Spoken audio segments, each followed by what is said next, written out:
레위기 말씀은 보이는 문자 이면의 의미를 깊게 살펴야 됩니다. 하나님께서 모세를 통해서 말씀하십니다. 죄된 세상에서 구별하여 뽑아낸 제사장들에게 지금 거룩에 대하여 가르치시는 거예요. 오늘 계속 거룩에 대한 부분입니다. 속죄제 제물은 지극히 거룩하니 또 회막들 거룩한 곳에서 먹을 것이며 그 고기에 접촉하는 모든 자는 거룩할 것이며 남자는 제사장인 남자는 모든 것을 먹을지니 그것은 지극히 거룩하니라. 자, 거룩이라는 것은 구별이거든요. 분리고요. 분리된 것이 거룩이라는 거예요. 코데시라는 말입니다. 그러면 그 분리의 의미에서 죄된 세상에서 뽑아낸 지금 아론의 아들들, 그 제사장들을 이미 거룩한 거죠. 그죠? 그건 저와 여러분도 지금 왕같은 제사장인데 거룩하신 분들이죠. 그죠? 그럼 여러분이 지금 정말 거룩을 잘 아시는가? 오늘 성경 말씀이 그거거든요. 전염시키시는가? 여러분이 접촉하는 그 대상들이 여러분으로 인해서 거룩해지는가? 그 부분에 대해서 여러분 좀 생각을 좀 하셨으면 좋겠습니다. 그래서 잘 모릅니다. 우리는 거룩이 뭔지. 그래서 아론의 제사장들도 마찬가지입니다. 그래서 하나님께서 모세를 통해서 친히 거룩에 대해서 가르쳐 주시는 거예요. 먼저 속죄제 제물을 통해서 거룩이 무엇인지 말씀하십니다. 25절에 속죄제 제물은 지극히 거룩하다라는 거예요. 가장 거룩하다라는 거. 지극히 거룩하다라는 말은 지금 반복해서 지금 코데시를 쓰고 있거든요. 가장 거룩하다라는 거예요. 자, 이 말씀이 의미하는 것을 잘 생각해 보시기 바래요. 속죄 제사를 통해 인간의 죄를 속죄하시는 하나님의 거룩하심을 말씀하시는 것이 아니라 속죄 제물이라는 고기 덩어리가 지극히 거룩하다라고 이야기하고 있다는 거죠. 여러분, 고기 덩어리가 거룩하대요. 이 말씀이 의미하는 걸 생각해 보시기 바래요. 네. 자, 그래서 오늘 본문의 말씀 레위기에 정말 이 5대 제사 중에 하나인 속죄 제사는 또 예수 그리스도의 거룩하심에 대해서 정말 예표적으로 드러내는 정말 상징이에요. 속죄 제물이 궁극적으로는 누구를 지금 가리키는 거야? 예수 그리스도. 예, 정확하게 예수 그리스도를 가리키기 위해서 속죄 제물이 지극히 거룩하다고 말씀하시는 거예요. 예. 예수님이 어떤 분이신지 드러내시기 위해서 속죄 제물의 거룩을 강조하면서 그 고기에 접촉하는 모든 자마저 거룩하다라고 이야기하는 거. 예. 그래서 성경에서 죄를 상징하는 누룩에 대해서 이야기하잖아요. 누룩을 전염시키니까 그 반대 개념도 마찬가지예요. 거룩도 전염시켜요. 예. 그 부분을 여러분이 깊이 집중하시기 바라요. 죄를 상징하는 누룩의 전염성처럼 거룩도 전염성이 있다는 거고 거룩도 전가된다라고 이야기하는 겁니다. 그래서 이 속죄 제물과 접촉하는 자는 거룩하다. 자, 예수님과 접촉하는 자, 그는 거룩과 접촉하는 것이기 때문에 접촉하는 즉시 거룩해집니다. 그래서 12일 동안 혈류증 앓은 여인이 이 믿음을 갖게 된 거예요. 갑자기 예수님께서 이상한 믿음을 주신 거예요. 그래서 군중을 헤집고 예수님과 접촉하러 간 거고 접촉했어요. 그리고 즉시 혈류증의 근원이 나왔어요. 27절 이하는 그 거룩함을 속된 세상과 섞이지 못하도록 하시는 말씀이에요. 거룩한 속죄 제물의 피가 옷에 묻은 채로 죄된 세상에 가면 섞이잖아요. 그죠? 그래서 거룩한 곳에서 빨라라고 말씀하시는 거고, 유기의 속죄 제물을 삶았으면 유기는 금속제잖아요. 그래서 닦으면 됩니다. 물로 닦으면 돼요. 하지만 토기 그릇은 안 됩니다. 여러분, 토기 지금이야 우리가 유약 처리가 돼가지고 저게 나름대로 이렇게 어떤 이물질이 들어가지 못하도록 피막의 역할을 하지만 말 그대로 토기는 처벌된 거거든요. 그대로 흡수해요. 그래서 그 속죄 제물의 기름을 흡수해 버리거든요. 그래서 씻어서는 안 되는 거고 깨뜨리라고 얘기하는 거. 자, 여러분 성경에서 저와 여러분이 토기 그릇과 같은 존재거든요. 여러분이 이미 지금 거룩게 지었어요. 예수님과 정말 이렇게 접촉되셨다면 여러분은 이제 세상과 섞일 수가 없어요.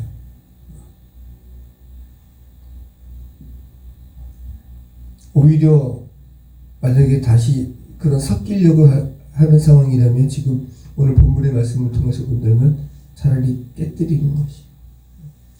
자, 오늘 본문이 말씀하는 바는 분명합니다. 거룩한 것은 그 거룩과 접촉한 것을 그 즉시 거룩하게 한다는 거예요. 그래서 하나님께서는 요한복음 17장에서 예수님께서 이 거룩의 정가에 대해서 특별한 말씀을 하세요.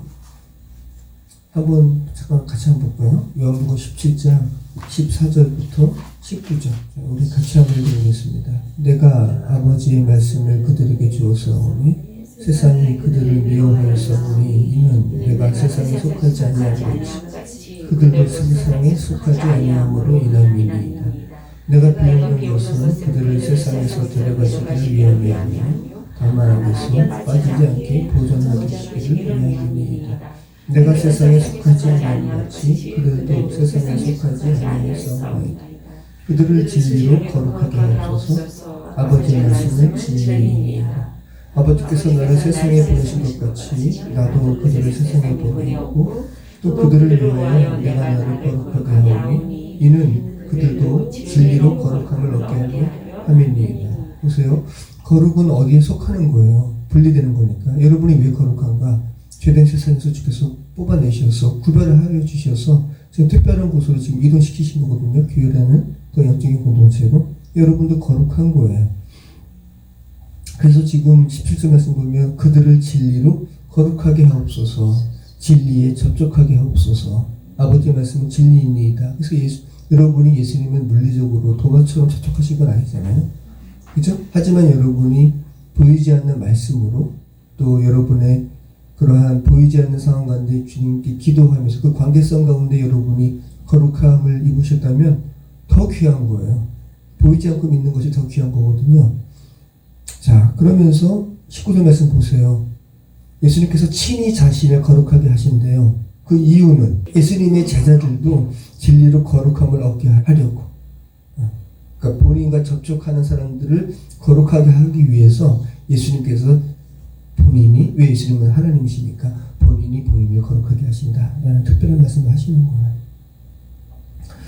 여러분, 정말 우리가 거룩하다라는 거, 이거를 정말 깊게 묵상하신다면 정말 다르게 사실 거예요. 정말 그리스도인이면서 세상에서 교회가 욕을 먹지 않아요? 그럴 수가 없는 거예요. 레위기 말씀을 정말 진지하게 살펴보신다면 뼈때려지는 거죠, 차라리.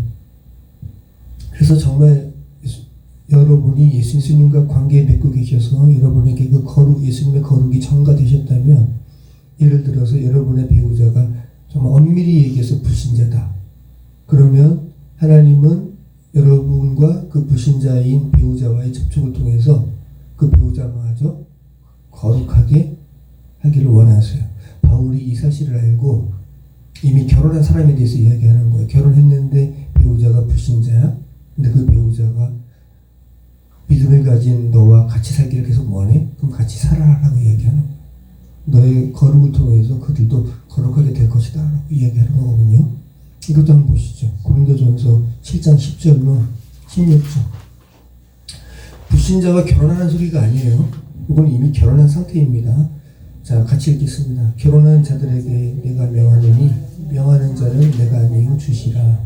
여자는 남편에게서 갈라서지 말고 만일 갈라섰으면 그대로 지내든지 다시 그 남편과 화합하든지 하라.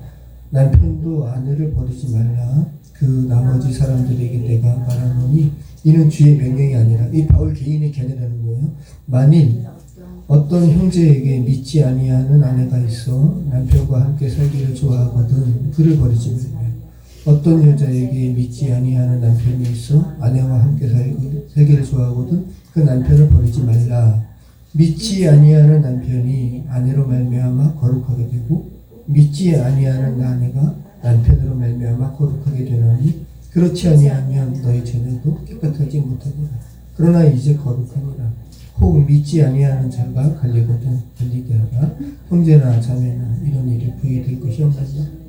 그러나 하나님은 화평 중에서 너희를 부르셨느니라. 아내된 자여 내가 남편을 구원하는지 어찌할 수 있으며 남편된 자여 내가 내 아내를 구원하는지 어찌할 수 있으리요. 예. 그죠? 바울이 레위기 말씀하면 깊게 묵상했던 것 같아요. 깨달았던 것 같아요. 너가 정말 그리스도의 자녀야? 정말 그리스도와 접촉했어? 너는 거룩해. 근데 너의 배우자가 불신자로서 너와 함께 살기를 원해? 그럼 계속 살아. 너의 거룩이 그에게 전가되도록. 그죠? 그래서 그가 구원 얻을 줄 누가 알겠느냐라고 이야기하는 겁니다. 죄의 전염처럼 거룩의 전염에 대해서 성경이 말씀하고 있다는 거 깊게 묵상하시기 바랍니다. 정말 예수님과 접촉해서 거룩하게 된 자는 예수님과 똑같이 자신이 접촉하는 환경을 거룩하게 하십니다. 이 사실을 깊이 알고 구별된 삶을 사시기 바랍니다. 기도하겠습니다. 참 좋으신 하나님 감사합니다. 예수님의 속죄 사역으로 우리가 죄의 세계에서 거룩의 세계로 들어오게 하시니 감사합니다. 저희 삶을 주님 붙들어 주시고 또 기름 부어 주셔서 주님의 거룩을 강력하게 죄된 세상에 전가하는 그런 인생 되게 하여 주시옵소서. 우리와 접촉하는 자 정말 그들도 거룩하게 되어서 구원의 백성이 되는 은혜를 저희 인생 가운데 허락하여 주시옵소서. 감사드리오며 예수 그리스도 이름으로 기도합니다. 아멘.